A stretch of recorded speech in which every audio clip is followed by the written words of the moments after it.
galera, eu sou a Paola do Livros e Fuxicos e o vídeo de hoje é polêmico, porque vamos falar sobre os autores considerados mais polêmicos do mundo.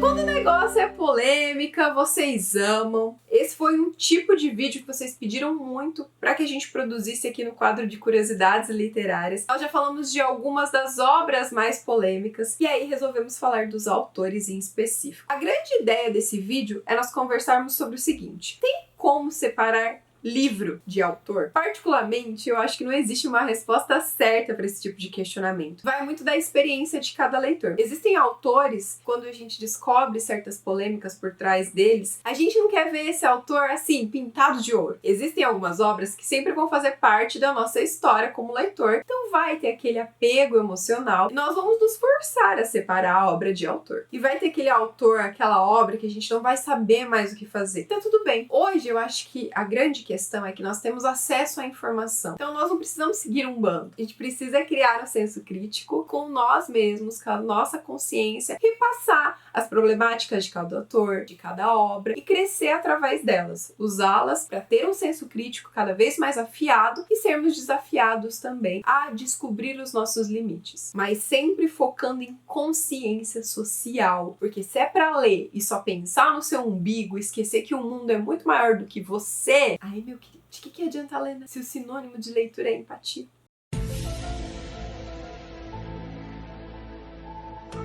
Uma das autoras mais polêmicas do mundo, sem dúvida, é a autora de As Brumas de Avalon. Já falei outras vezes aqui dessa autora em especial, mas aqui a gente tá falando de uma das obras mais cultuadas da literatura do mundo. Um livro que para muitos é referência de alta fantasia. Um livro que já ganhou diversas edições, prêmios e que conquistou o coração de milhões de leitores e que ainda assim tem uma grande problemática por trás da autora. A autora e seu marido tiveram uma filha e essa filha, quando atingiu os 19 anos, resolveu ir a público falar que sofria vários abusos dentro de casa. Ela ainda era uma garotinha quando seu pai, que costumava fazer orgias no ambiente de casa e convidar pessoas menores de idade para essas orgias, colocava sua filha, induzia sua filha a participar desses momentos e induzia pessoas mais velhas a abusarem dessa criança na frente dos pais. É isso mesmo. O pai abusava, induzia que seus colegas abusassem da própria filha e a mãe assistia tudo isso. O pai dessa jovem ele foi preso em 1993 e acabou morrendo na prisão. E eu vou ler para vocês uma frase que ela disse em uma entrevista. O motivo que dei e que ainda defendo para não ter falado disso antes é: sei que muitas pessoas valorizam os livros da minha mãe e eu não os queria prejudicar ou perturbar as suas vidas. Você tem noção que essa jovem guardou esses gatilhos, esses abusos, essa violência por tanto tempo para não interferir na carreira da mãe e na vida de milhões de leitores que viam nos livros da sua mãe aquela fonte de prazer, de alegria, de vida? E aí fica o questionamento: tem como separar obra de autor? Eu acho que quando a gente fala sobre abuso e a gente fala de temas tão delicados como esse, eu não tenho mais esse livro na minha casa, eu deixei de ler ele depois que eu descobri isso. Eu ia participar,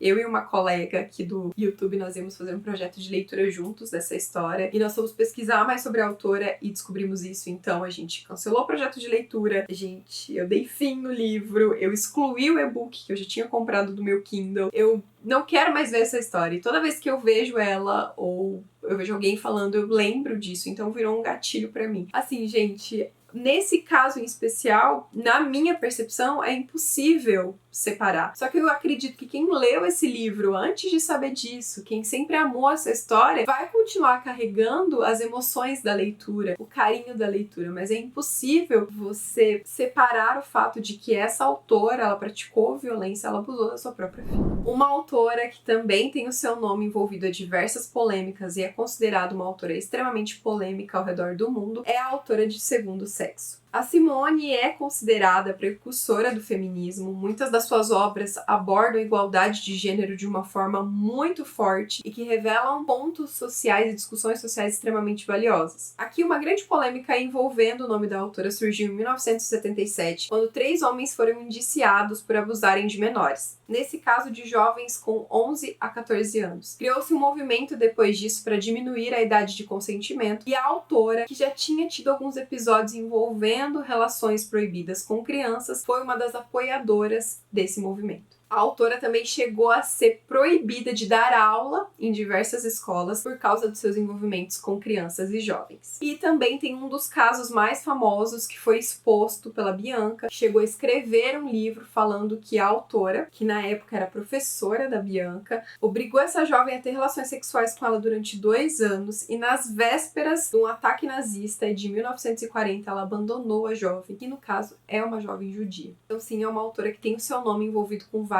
casos de pedofilia e de abuso. Mais um caso muito complexo que é o que envolve o autor de Alice no País das Maravilhas. Diz-se que o autor gostava muito da companhia de garotinhas de 8 a 14 anos. E o comportamento dele começou a ser visto como suspeito quando ele começou a fotografar essas garotas nuas. Não existe nenhuma comprovação de que o autor de fato abusou de alguma criança ou de alguma dessas crianças que foi fotografada nuas. Até porque existia ali uma liberação dos pais. Os pais permitiam que elas fossem fotografadas. Só que o portfólio do autor já teve mais de 3.000 fotos. A partir do momento que essas fotos começaram a vir à tona, de repente elas sumiram. Hoje a gente só tem acesso a 1.000 delas. E algumas são bem perturbadoras. Então assim, eu acho que é o reflexo de uma sociedade extremamente machista, que não respeitava o corpo das crianças e que traz em pauta aqui o quanto a gente precisa proteger cada vez mais as nossas crianças. Enfim, tem algumas teorias, até por trás da escrita da Alice no País das Maravilhas.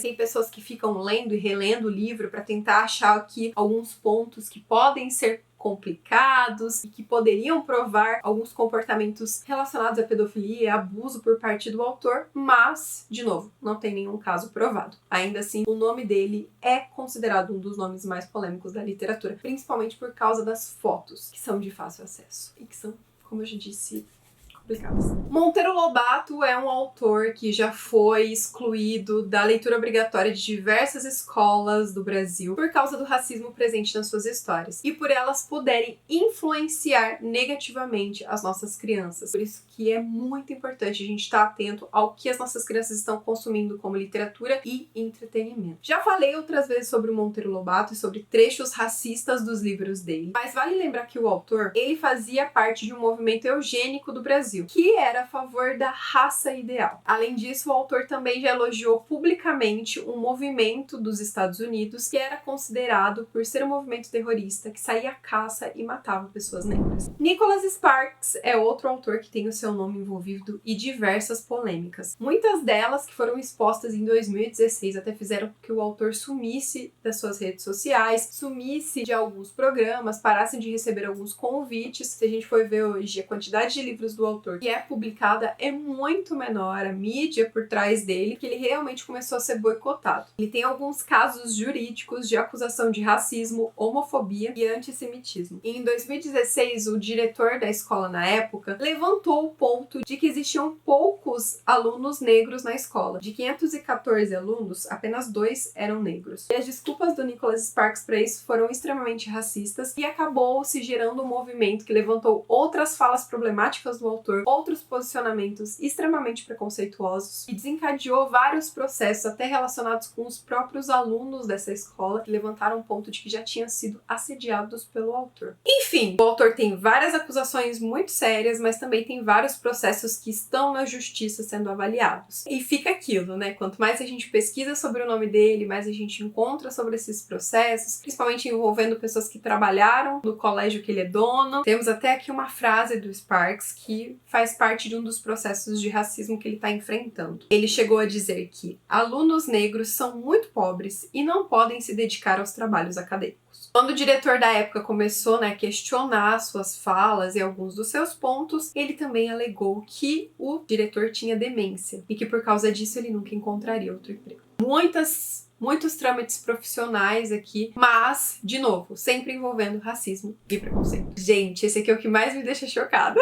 Porque eu tenho foto com esse autor. Eu tenho foto com ele! Que é o autor de A Mulher na Janela. Esse autor, ele trabalhou por muito tempo como roteirista de filmes de suspense. Ele tem, assim, um leque muito grande de experiência envolvendo isso. Quando ele lançou A Mulher na Janela, fez muito sucesso. E as pessoas conseguiam ver a fórmula ali, né? Os suspenses geralmente têm uma fórmula, uma receitinha de bolo. E muitas pessoas falaram, ele aplicou toda a sua bagagem profissional nesse livro e é por isso que fez um enorme sucesso. O autor também criou uma história triste sobre seu passado, sobre suas relações, sobre sua relação com a mãe, com o pai. Só que o problema é que ele começou a se contradizer em algumas das suas histórias, algumas das suas respostas não batiam. As pessoas ficaram curiosas e foram pesquisar mais sobre ele. E aí, gente, aí descobriram que era tudo uma mentira. Algumas coisas que ele inventou, que tinha tido câncer, que passou por uma cirurgia no cérebro, que alguns dos seus familiares haviam morrido, ele matou gente que tá vivíssima. Sim, ele matou gente que tá vivíssima só pra ter aquele drama, aquela história triste. Ele também assinava os seus e-mails como doutor. Ele usava o termo PhD em Oxford. Mas, gente, ele não tem doutorado nenhum, ele não tem curso nenhum em Oxford, ele não tem nada. Mas ele,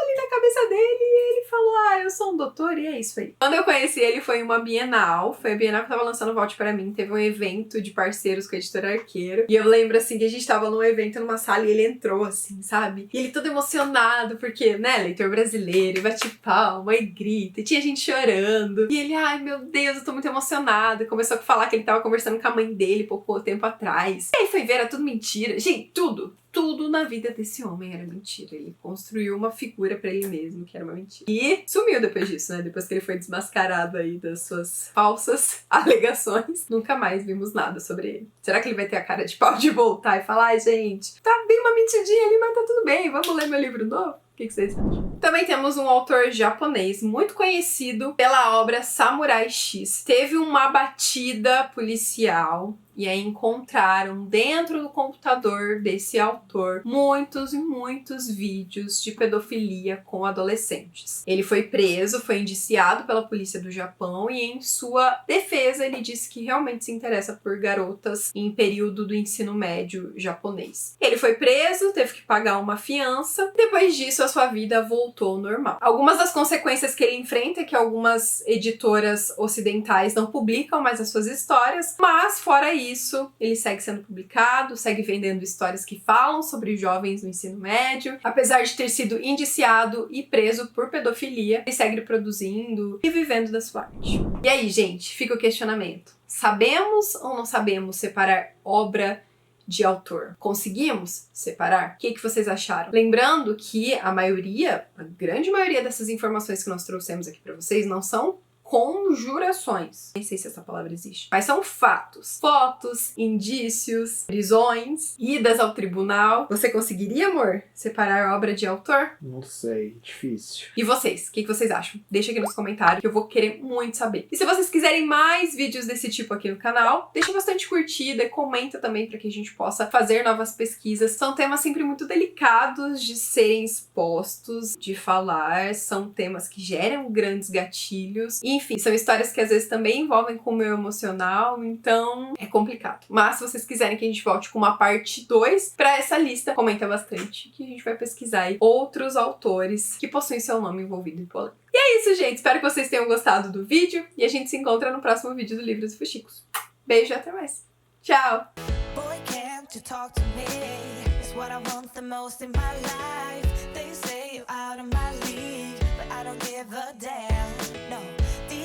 I know you want it, you wanna take a leap and jump in.